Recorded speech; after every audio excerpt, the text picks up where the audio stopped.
하나님 말씀을 봉독합니다. 요한복음 12장 1절에서 8절 말씀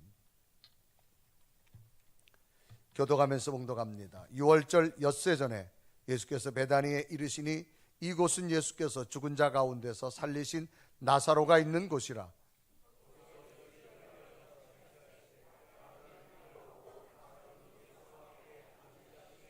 마리아는 지극히 비싼 향유 곧 순전한 나드 한 근을 가져다가 예수의 발에 붓고 자기 머리털로 그의 발을 닦으니 향유 냄새가 집에 가득하더라.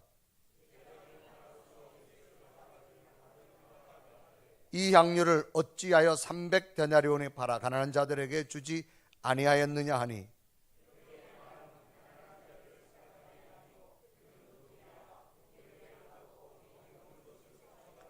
예수께서 이르시되 그를 가만두어 나의 장례날을 위하여 그것을 간직하게 하라.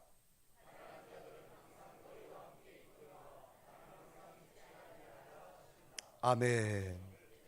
오늘 예배하는 여러분에게 주의 평강과 주의 능력이 함께하기를 주님의 이름으로 축원합니다. 자, 우리 옆에 분 인사합시다. 한 주간 동안 평안하셨습니까? 자, 좀 더 기쁜 얼굴. 오늘도 당신을 보니까 참 기쁩니다. 시작.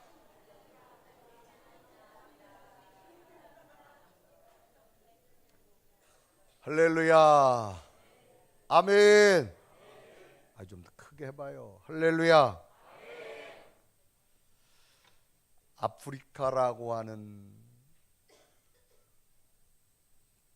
국가들 가운데 케냐라고 하는 나라가 있습니다. 여기에는 안차노라고 하는 선교사님이 계십니다. 이 선교사님을 지칭하여서 붙여진 칭호는 아프리카 케냐 마사이 부족의 아버지라고 하는 칭호를 붙여지게 되어집니다. 이분은 약 35년 전에 아프리카 케냐 땅에 들어가서 복음을 증거하고 지금은 마사이 부족의 아버지라고 하는 칭호를 얻게 되어졌는데, 한 기자와의 인터뷰 동영상을 잠깐 보면서 소개해 드리겠습니다.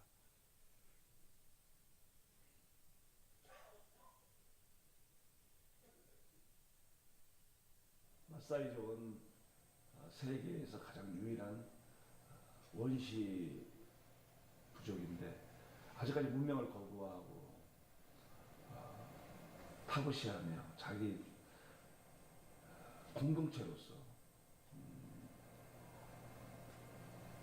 단일 민족으로 살아가는 30만 5만 명, 케냐와 탄자니아 나라의 국경을 중심으로 분포되어 있는 부족인데, 특히 사자를 맨손으로 때려잡고 할례와 다부다처제라는 그러한 삶 속에서 다른 음식은 절대 먹지 않고 날고기, 소, 염소, 양에서 나오는 그런 고기와 우유만 먹고 이렇게 살아가는 특수한 부족.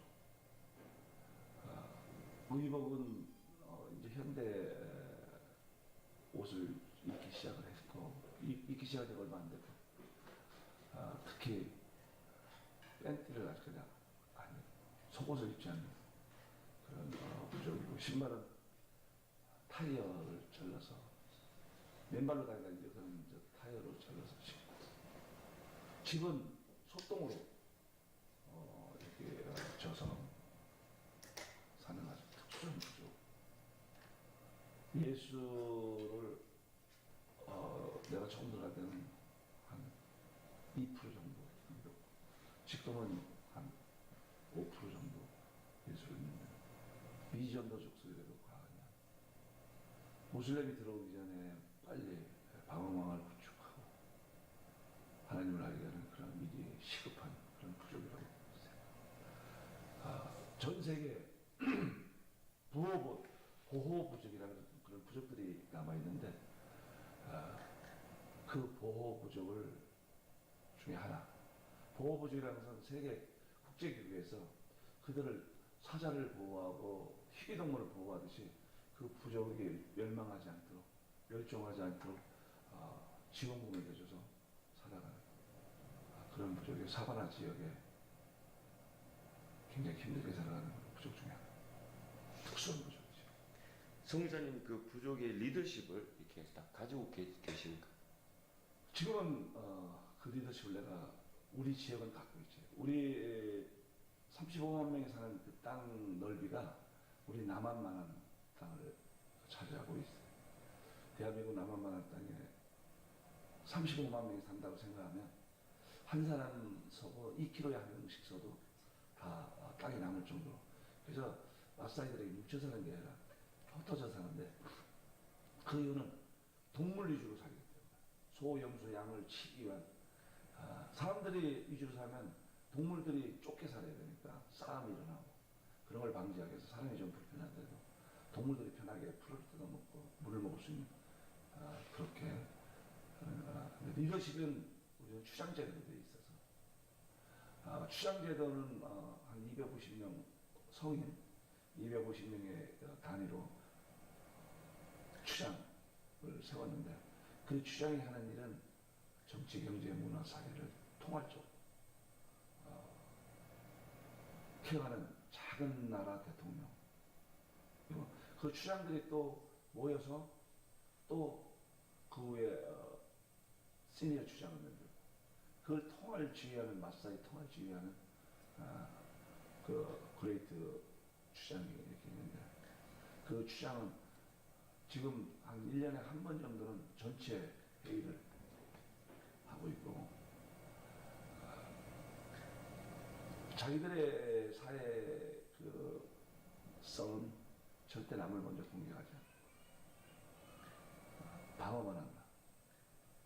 그러나 어느 누구도 우리 영역을 침범하지 못하고 우리를 무시하지 않는 그러한 조건에서 방어하는, 그런 것을 결정을 자기들이 하니까 공격이 방어지. 근데 내가 지금 갖고 있는 위치는 23개 마을에 추장들을 전부 다 통할주의하는 그런 그레이트 추장으로 지금 임명을 받아서, 그 임명을 어떻게 받느냐면, 첫째 마사이들이 존경하고 동의해야 되고, 추장들이 모여서 투표를 해서 땅에 침을 뱉고 결정을 하면 그 임명식을 하지.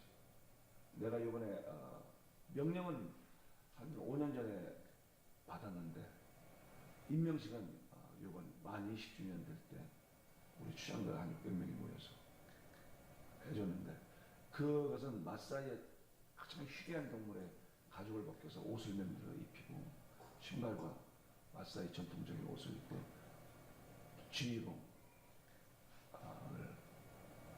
주는 걸로. 그 행사가 끝나면 마사이의 그 관할에 있는 모든 사람은 좋든 싫든 존경하고 따르는 그런 리더십이 가지고 굉장히, 선거가 아닌 죽을 때까지, 그래서 원로까지 이렇게. 그래서 지금 내가 리더십을 하고 있는 것은 23개 불악의 마을에 정치, 경제, 문화, 사회, 종교 이런 것을 통할 주의하고 있습니다. 그 대추장입니다, 이분은. 그래서 정치, 경제, 사회, 종교까지 관여하기 때문에 예수를 믿어라, 믿어야 됩니다. 말이 법입니다. 그래서 이분 가본 선교 현장에 가보면 어마어마합니다. 사람들이 모이는데 어디서 그렇게 많아요? 막 3시간씩 차를 타고 와가지고, 그 사람들이 예배를 한번 드리면 기본이 3시간입니다. 막 춤추면서. 그래서 이분의 선교 일대기가 기록된 책이 들어쓰심이라고 하는 책인데요, 이 들어쓰심, 이분을 보면 이런 내용이에요. 내가 순종하면 그분이 일하신다. 내가 순종하면 그분이 들어쓰신다는 거예요. 그래서 마사이 부족의 23개 지역의 대추장의 역할로서 복음의 선진 기지를 이룬, 정말 세계에서도 어떻게 이런 일이 가능할까라고 하는 의문을 품은 분 중에 한 분입니다. 그래서 선교사님의 고백은 그저 하나님께 부르실 때 내가 순종했더니 일은 하나님이 하시더라는 겁니다. 하나님의 방법으로 놀라우리만큼 그래서 아프리카 케냐 35원 마사이 부족에 여러분 대추장의 격을 가지고 지금 그들에게 복음을 전하는 선교사입니다. 이분이 이렇게 된 배경은 약 35년 전에 목사 안수를 받고 이제 아프리카 케냐로 갔어요. 그때는 아직까지 아프리카가 미개한 그런 국가였는데 그곳에 가서 이제 선교지를 어떻게 해야 될까 버스를 타고 가다가 몸에 생리적인 현상이 왔어요. 그래서 급해가지고 목적지 전에 중간에서 버스를 내렸어요. 버스를 내려서 생리적 현상을 하려고 어느 숲을 들어갔는데 그 숲이 마사이 부족입니다. 붙잡힌 거예요. 이 사람들 자기 영역 침범하는 것을 용서하지 않습니다. 그러니까 뭐 이제 꼼짝없이 붙들리는 거예요. 이제 그 부족들이 모여가지고 추장에 와가지고 나무에 묶어놓고 그런다잖아요. 너 죽을래? 그러더래요. 여기 들어왔으니까. 그래서 이분이 뭐 아프리카 말, 케냐 말도 못하고 그래도 뭐 영어는 세계적인 통용어니까 무슨 말을 하면 좋을까 하다가 너 죽을래? 그래가지고 예스 그랬대요. 그 영어를 알아듣더라는 거지. 이상하다. 이놈 봐라. 죽을래 그랬는데 예스? 자기들끼리 뭐 이상한 행동을 하더니 다시 묻더래요. 그럼 너 살려줄 테니 도망갈래? 그러더래요. 그래서 이 사람이 들어보니까 예스 하니까 반응 이상하더래. 이번엔 노를 해야 되겠다. 그래가지고 너 살려줄 테니 도망갈래? 너 그랬다는 거예요. 그러니까 더 놀래더래 이 사람들이요. 그러니까 자기들이 뭐라고 막 하더니 다시 와서 묻더라는 거죠. 그럼 너 우리와 살래? 그러더래요. 그래서 이분이 그래 이래 주구나 저래 주구나. 그래서 그 추장의 얼굴에 침을 뱉었대요. 침을 우린 기분 나쁜 침 뱉잖아요. 침을 탁 뱉으면서 뭐 예스도 안 통하고 노도 안 통해서 너 우리와 살래? 그래. 오케이 그랬대요. 그러니까 갑자기 추장이 무릎을 꿇더라는 거죠. 절을 하더래요. 왜 그런가 하면 이 아프리카는 건조한 땅, 물이 없습니다. 그래서 상대에게 물을 준다고 하는 것은 신의 축복을 베풀어 주는 거예요. 그런데 지금 자기 몸에 있는 수분, 이 물을 추장한테 처음 봤는데 베풀어 준 거예요. 그러니까 신의 축복을 주는 자다 그래가지고 그때부터 아프리카에서 동화되면서 마사이 부족과 그렇다고 또 남의 얼굴 막 침뱉지 말고 동화되면서 정말로 감동적인 선교사의 길을 걸어 이제는 마사이 부족의 대추장이 되어졌고, 저도 이 선교사님은 아프리카 가지고 소똥집에서 잠도 자보고 그 선교지에 가보면 정말 이런 것이 선교구나, 이런 대단한 복음의 역사가 일어나게 되어지는 현장을 저도 보게 왔습니다. 그리고 이분은 한마디예요. 그저 하나님이 내게 사인했을 때 순종하니까 하나님이 쓰시더라는 거예요. 오늘 우리의 믿음도 이런 믿음이 됐으면 좋겠습니다. 그저 하나님이 나를 원하실 때 순종만 하면 하나님의 방법으로 들어 쓰실 줄로 믿습니다. 오늘 성경 내용은 이런 내용이에요. 예수님께서 이스라엘의 그 유대인들의 유월절, 애굽에서 해방된 그 절기를 지키기 위해서 전국에서 이제 모여드는데 유월절 엿새 전에 베다니에 있는 나사로란 집으로 예수님이 방문하시게 됩니다. 그곳에 머무신 이유는 이 나사로와 집과는 굉장히 예수님이 일전부터 관계가 많이 좋았습니다. 예전에 이 나사로가 죽은 적이 있어요. 그런데 이 나사로를 예수님의 능력으로 살려주신 적이 있습니다. 그래서 오늘 보면 요한복음 12장 1절에 기록합니다. 유월절 엿새 전에 예수께서 베다니에 이르시니 이곳은 예수께서 죽은 자 가운데서 살리신 나사로가 있는 곳이라 라고 하는 겁니다. 그래 그곳에 갔더니 나사로도 있고 두 여동생이 있습니다. 마르다와 마리아라는 두 여동생이 있는데 예수님께서 자기에게 오신 걸 알고 기쁜 마음으로 음식을 준비하고 또 존경하는 마음과 감사의 표시로 지금 막 잔치를 베풀고 있습니다. 그래서 이때 장면이 요한복음 12장 2절에 기록합니다. 거기서 예수를 위하여 잔치를 할새 마르다는 일을 하고 나사로는 예수와 함께 앉은 자 중에 있더라 라고 말합니다. 그래서 그 집안에 이제 오빠 나사로는 주님 곁에 있고 동생 마리아는 가서 열심히 일을 하고 갑자기 마리아가 무엇을 가져와 가지고 예수님 발에 붓는 거예요. 보니까 굉장히 비싼 이때는 화폐가 없던 시대이기 때문에 향유가 어마어마한 돈입니다. 그래서 그 비싼 향유를 갖다가 예수님 발에 붓는 거예요. 그리고 나더니까 자기 머릿결을 가지고 예수님 발을 막 닦아주는 거예요.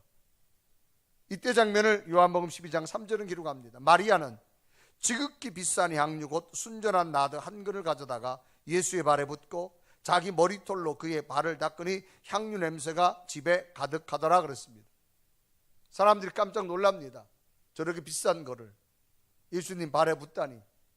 이 장면을 누가 보았는가 하면 예수님과 함께 온 제자 가운데 가룟 유다라는 사람이 말합니다. 그 마리아를 향해서 이게 무슨 짓이냐? 이 비싼 향유를 왜 예수님 발에 붓느냐? 차라리 향유를 팔아가지고 가난한 자들에게 나눠주는 게 더 좋지 않겠느냐? 이게 무슨 쓸데없는 짓이냐? 하면서 이 마리아를 비난하기 시작합니다. 이때 장면이 요한복음 12장 4절과 5절은 기록합니다. 제자 중 하나로서 예수를 잡아줄 가룟 유다가 말하되 이 향유를 어찌하여 300데나리온에 팔아 가난한 자들에게 주지 아니하였느냐라고 말합니다. 당시 가룟 유다는 똑똑합니다. 아주 계산이 빨라요. 벌써 이게 얼마짜리인지를 아는 거예요. 가격까지 이야기하면서 왜 많은 돈을 이렇게 허비하느냐 하면서 이 마리아를 비난하기 시작합니다. 인간적인 또는 계산적으로 보면 가룟 유다의 말이 맞을 겁니다. 그러나 이성적이고 계상적인 판단보다 더 중요한 것은 예수님이 어떻게 판단하셨느냐 그 말입니다. 그러면 예수님은 이런 마리아 행동을 보시고 어떻게 판단하시고 예수님은 어떻게 생각하셨을까라고 하는 겁니다. 그래서 예수님께서 이 장면을 보고 말씀합니다. 가룟 유다야, 그렇게 말하지 말아라. 가만두어라. 저 마리아가 한 행동은 허비가 아니다.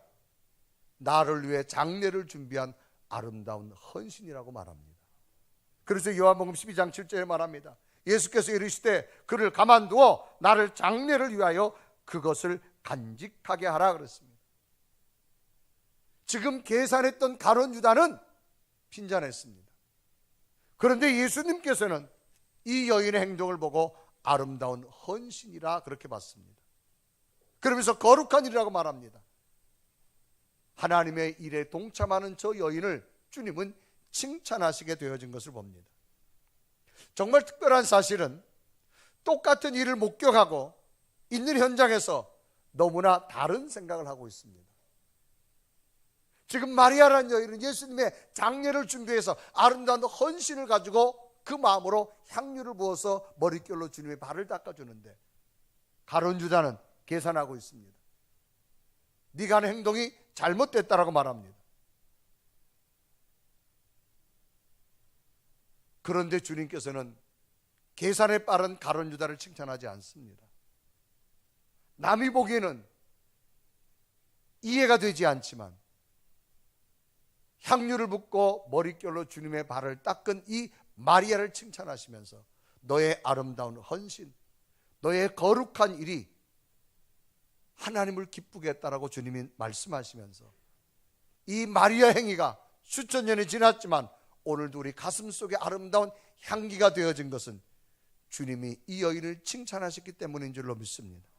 그러면 예수님은 이 마리아의 어떤 모습을 칭찬하셨는가를 보면서 오늘 우리들의 신앙도 꾸중 듣고 책망 듣는 신앙이 아니라 칭찬 믿는 믿음이 되셔서 여러분의 믿음의 향기가 늘 자자손손 아름다운 향기 되기를 주님의 이름으로 축원합니다.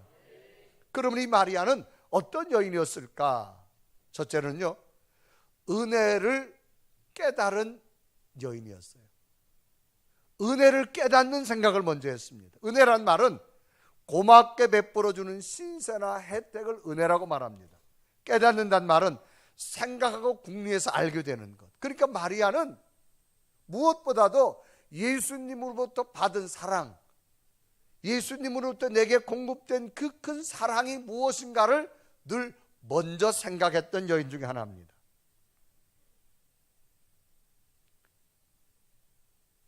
그래서 이 마리아는 예수님께 비싼 향유를 붓고 자신의 머리털로 예수님 발을 씻기는 행위를 하게 됐습니다.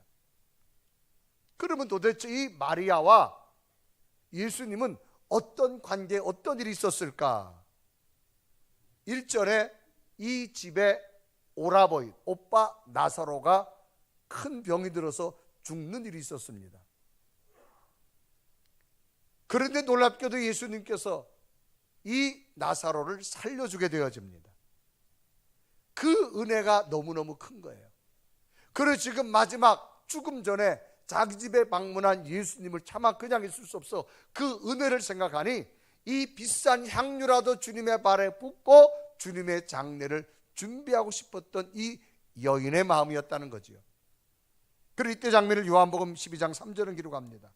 마리아는 지극히 비싼 향유 곧 순전한 나드 한 근을 가져다가 예수의 발에 붓고 자기 머리털로 그의 발을 닦으니 향유 냄새가 집에 가득하더라 그랬습니다.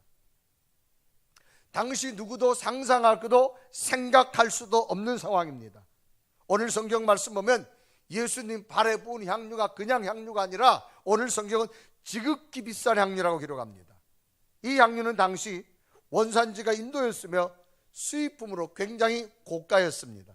화폐로도 사용되기도 합니다. 오늘 성경은 지극히 비싼 향유라라고 말을 합니다.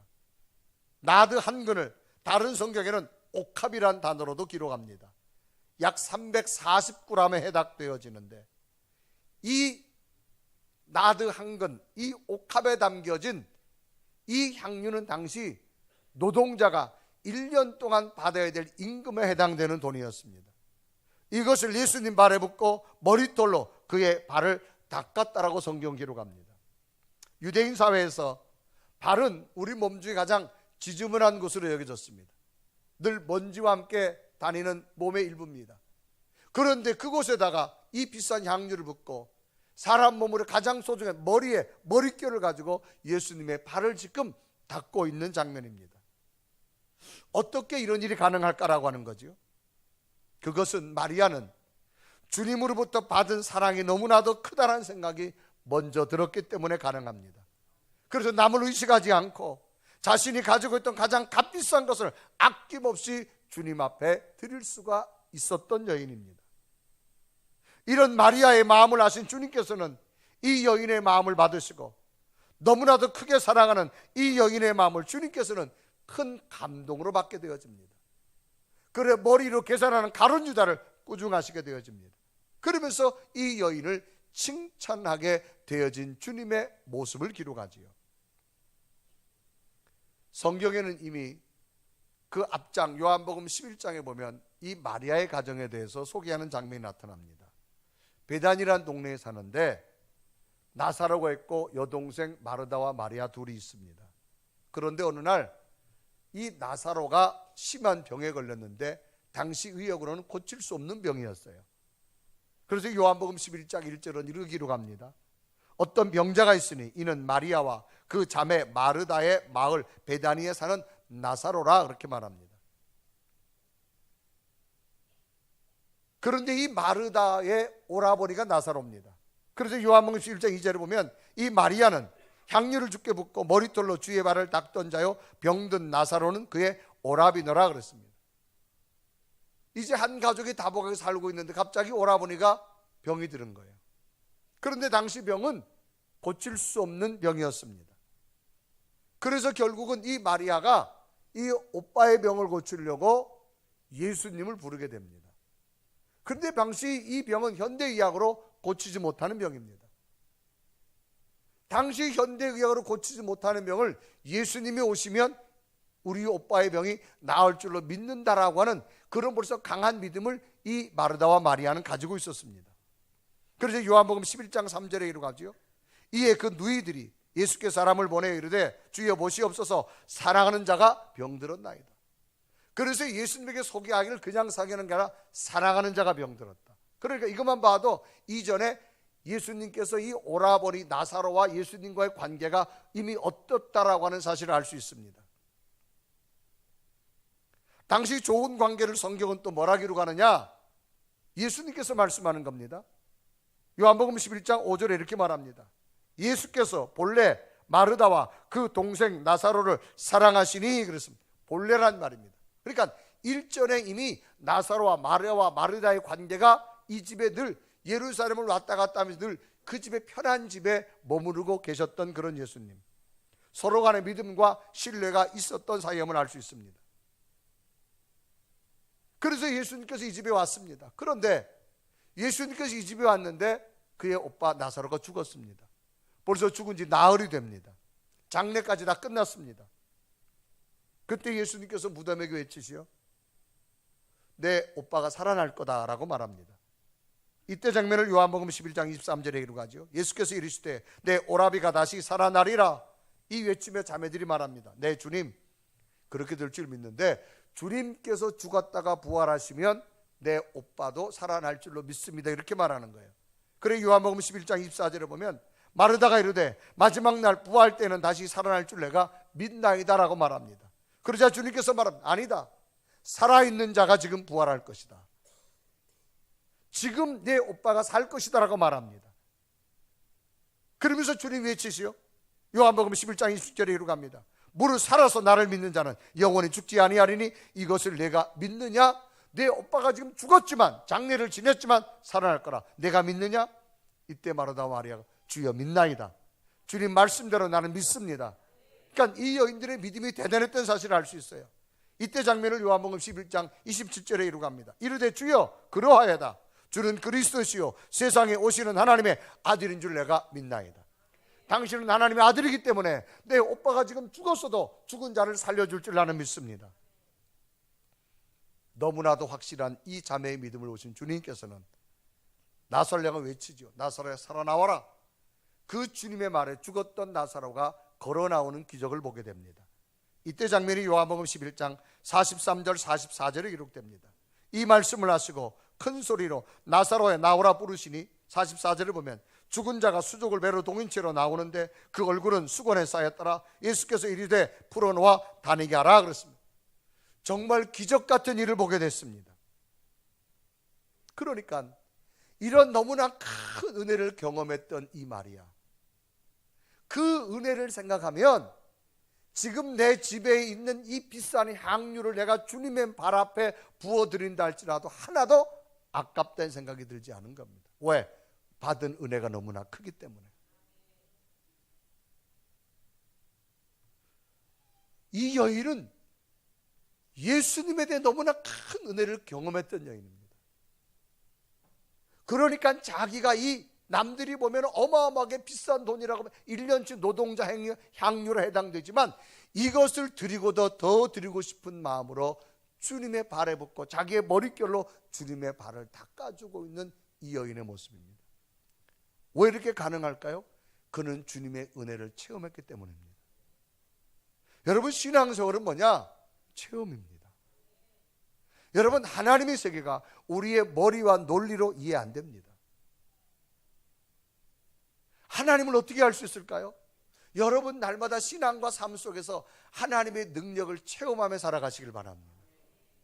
그래서 신앙생활은 여러분 뭐냐? 체험이에요, 체험. 간혹 병원에서 큰 수술을 받은 후에 병원에서 요구하는 병원비를 많은 돈을 지불합니다. 근데 그 많은 돈을 지불하면서 아깝단 말을 하지 않습니다. 오히려 의사 선생님한테 잘 수술해줘서 고맙다고 인사까지 합니다. 왜 그럴까요? 내가 생명을 살아났기 때문입니다. 자기의 건강한 몸을 찾았기 때문입니다. 그 의사가 집도한 수술의 생명을 얻게 된 그 마음이 너무 크다는 겁니다. 그러니까 내가 오늘 병원비를 내도 아깝단 말을 하지 않습니다. 그건 왜 그럴까요? 생명에 대한 체험을 했기 때문입니다. 신앙생활은 뭐냐? 체험입니다. 여러분, 하나님의 세계는요 머리와 논리로 계산해서 맞춰지지 않습니다. 오늘 성경에 가룟 유다는 얼마나 계산이 빠른지 벌써 300데나리온 정도 될 거라고 말하고, 이거를 왜 예수님한테 허비하냐고, 가난한 자들에게 팔아 나눠주기도 낫지 않겠느냐고. 그런데 주님은 가룟 유다를 칭찬하지 않습니다. 가만두어라, 저 여인은 나의 장례를 준비한다. 어떻게 이 여인이 그렇게 비싼 향유를 주님의 발에 부을 수 있을까요? 그는 주님의 사랑과 은혜를 먼저 생각하고 깨달았기 때문입니다. 오늘도 마찬가지입니다. 여러분, 신앙생활을 힘있게 하고 능력 있게 하고 하나님 앞에 영적으로 달려갈 수 있는 자는 뭡니까? 날마다 체험 있는 자가 믿음의 길을 달려가게 될 줄로 믿습니다. 그러니까 신앙생활은 여러분, 하나님의 세계가 어찌 우리 머리와 논리로 증명되겠어요? 아닙니다. 하나님의 세계는 우리 가슴 속에 하나님을 인식할 수 있는 체험을 통해서 깨닫게 될 줄로 믿습니다. 기도도 누가 하는 줄 아세요? 기도에서 응답받아 본 자가 기도합니다. 간혹 그런 경우 있어요. 뭘 신앙을 저렇게 열심히 하냐고 말할 수도 있습니다. 그냥 대충 하지. 뭐 그렇게 열심히 헌신하고 봉사하고 그렇게 열심히 하냐고 그렇게 말하는 사람도 있습니다. 그렇게 하는 사람은 여러분 바보가 아닙니다. 왜 그럴까요? 하나님의 은혜를 깨닫기 때문입니다. 하나님이 내게 부어주신 그 큰 사랑을 깨닫기 때문입니다. 왜? 신앙은 체험이기 때문에 그렇습니다. 여러분, 건강 주심을 아느니까 하나님 앞에 내가 몸을 들여 하나님 앞에 건강 주시고, 재능 주신 것이 하나님의 은혜임을 알기 때문에 하나님 앞에 재능을 드리고, 내가 물질 드릴 수 있는 것은 물질 주신 것이 하나님의 은혜임을 깨닫기 때문에 하나님 앞에 기쁨으로 드릴 수 있는 것, 신앙의 체험인 줄로 믿습니다. 이 여인은 어마어마한 당시 1년치 노동자가 해야 될 향유를 주님 발 아래 부었습니다. 어떻게 가능할까요? 주님의 은혜가 너무 크게 깨달으니까. 오늘 우리의 무엇이 필요할까요? 하나님의 은혜를 깨닫는 믿음이 있어지시기를 바랍니다. 그래서 여인은 은혜를 깨닫고 나니까 두 번째는 어떻게 하느냐? 감사하게 되더라는 겁니다. 여러분, 감사는요, 고마움을 나타내는 마음의 인사입니다. 우리가 말 한마디, 감사합니다, 이 말은 뭐예요? 내가 언어로 말하지만 어디서 나오느냐? 마음에서부터 나오는 겁니다. 그래서 이 마리아는 주님 앞에 자기의 어마어마한 향유를 부었을 이유는 주님의 은혜를 크게 기억하고 나니까 하나님 앞에 뭐냐? 감사가 고백되더라는 거죠. 자신의 것은 하나도 없고 모든 것이 하나님이 주신 것이기에 하나님에 대한 감사를 고백할 수 있었던 사실입니다. 여러분, 인생을 살아가면서 행복하기 원하시면 감사의 마음을 먼저 가져야만 됩니다. 감사와 고마움이 없는 마음은 결코 행복이 있을 수 없기 때문입니다. 행복은 돈으로 만들어지지 않습니다.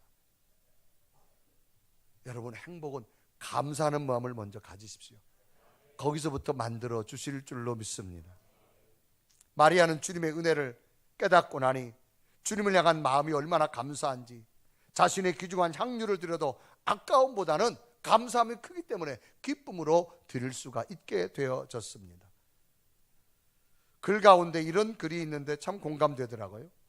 인생 사는 것 그리 어렵지 않습니다라고 하는 글이에요. 인생 사는 게 그리 어렵지 않대요.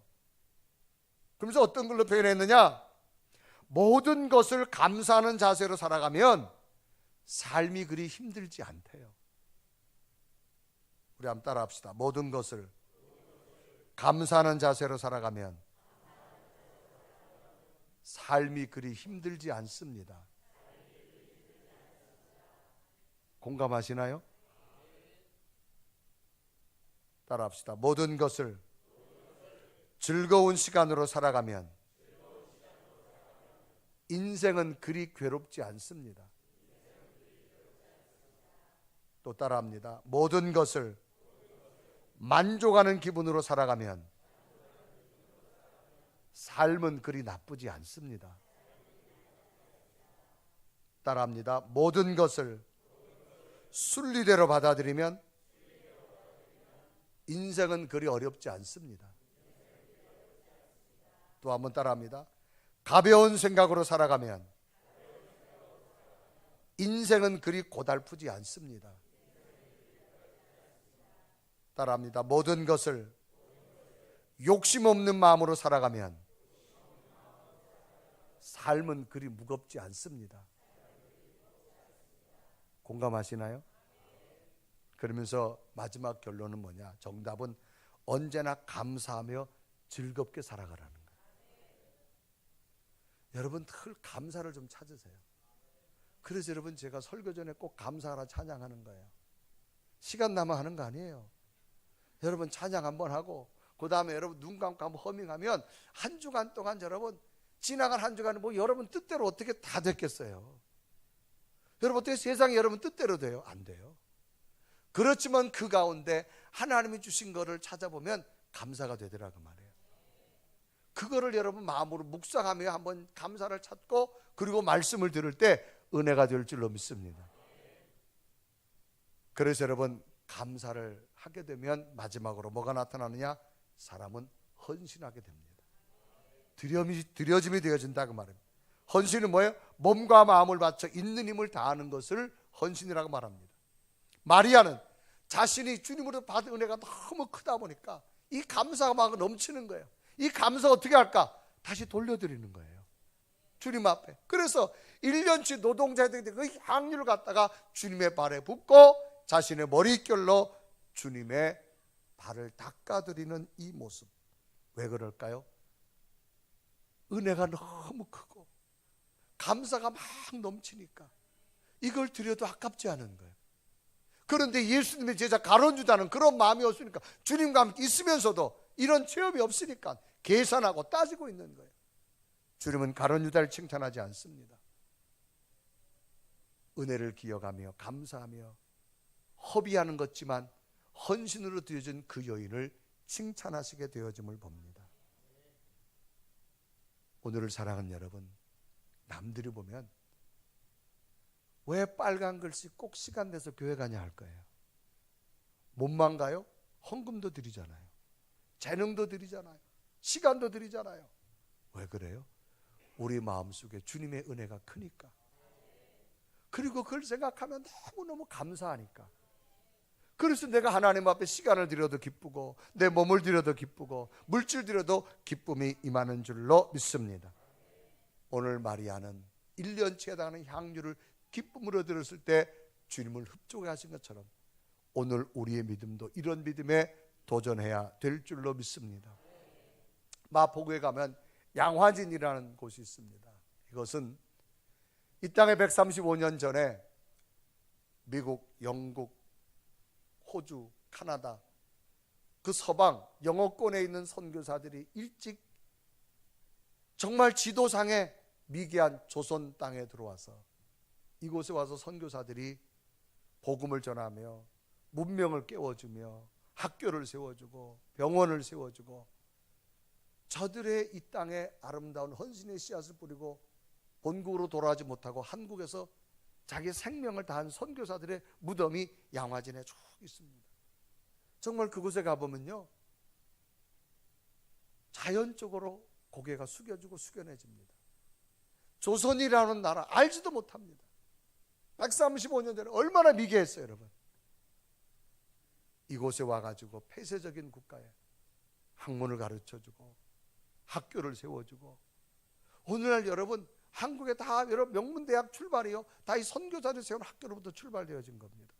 병원 세워주고 의료시설 만들어주고 민족을 일깨워주고, 그들의 아름다운 헌신이 있었기에 오늘의 대한민국이 그 터전 위에 세워진 것 역사가 결코 부인할 수 없습니다. 오늘 우리들 속에 예수 그리스도 있다면 우리도 이 마리아처럼 날마다 그 은혜를 기억하시고 감사함으로 기꺼이 복음을 위해서 드려질 수 있는 그런 삶이 되어져야 될 줄로 믿습니다. 특별히 오늘은 선교주일로 드립니다. 특히 이제 오늘 단기 선교를 우리 교회가 이제 떠나게 됩니다. 저희들이 가는 곳은 필리핀 클락이라는 곳에 일찍이 선교사 한 분이 가셔서 그곳에서 학교를 세웠습니다. 유치원, 초등학교, 중학교, 고등학교 세웠는데 이제는 그 옆에 기술을 지어야 될 교실이 모자라는 거예요. 그래서 저희 교회 그곳에다가 학교 교실을 지금 4칸을 짓고 있습니다. 이 선교사들의 흔적이 또 새로운 복음의 역사가 시작될 줄 믿습니다. 언제나 우리의 마음도 이 마리아처럼 여러분 은혜를 가지고 늘 감사하시고 이 헌신과 기쁨이 여러분 삶의 능력이 되기를 주님의 이름으로 축원합니다. 우리 한번 고백하며 찬양할까요? 하나님, 그래서 날마다 우리는 아버지의 마음을 가슴에 품고 살아가겠습니다. 우리 고백하며 하나님 앞에 기도하는 마음으로 찬양합니다.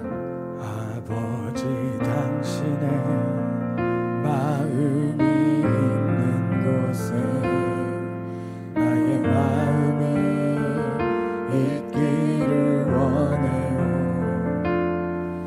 아버지, 당신의 눈물이 고인 곳에 나의 나의 눈물이 고이길 원해요. 아버지 당신이 바라보는 영혼에게 나의 두 눈이 향하길 원해요. 아버지 당신이 울고 있는 어두운 땅에 나의 두 발이 향하길 원해요. 나의 마음이 아버지의 마음 알아. 내 모든 뜻 아버지의 뜻이 될 수 있길. 나의 온몸이 아버지의 마음 알아. 내 모든 삶 당신의 삶 되기를. 아버지 나의 마음 나의 마음이 아버지의 마음 알아. 내 모든 뜻 아버지의 뜻이 될 수 있길. 나의 온몸이 아버지의 마음 알아. 내 모든 삶 당신의 삶 되기를. 우리 함 다 같이 두 눈을 감으시고 하나님, 우리는 가룟 유다의 마음이 아니라 마리아의 마음을 품게 하옵소서. 하나님의 그 큰 은혜가 너무나 크기에 2019년을 출발했습니다. 하루하루 주의 은혜로 살아갑니다. 그 은혜가 너무나 크기에 우리는 감사하며 오늘도 예배를 드리며 우리의 심령과 우리의 기도를 올려드립니다. 하나님 받으시고 늘 우리의 마음이 아버지의 마음을 알아서 아버지의 뜻이 무엇인가를 찾아갈 수 있는 그런 신앙의 모습이 되게 하여 주옵소서. 행여나 내 속에 있는 머리가 발달하고 지식이 발달되었다고 계산하는 가룟 유다 같은 자가 되지 말게 하시고 하나님의 마음을 흡족하게 할 수 있는, 하나님으로부터 칭찬 들을 수 있는 마리아 같은 믿음 되게 하여 주옵소서. 하나님, 올 한 해 정말 하나님 마음이 무엇인가를 품고 내가 이 땅을 살겠습니다. 그래서 먼 날 우리들의 이름 흔적이 아름다운 향기가 되어지기 원합니다.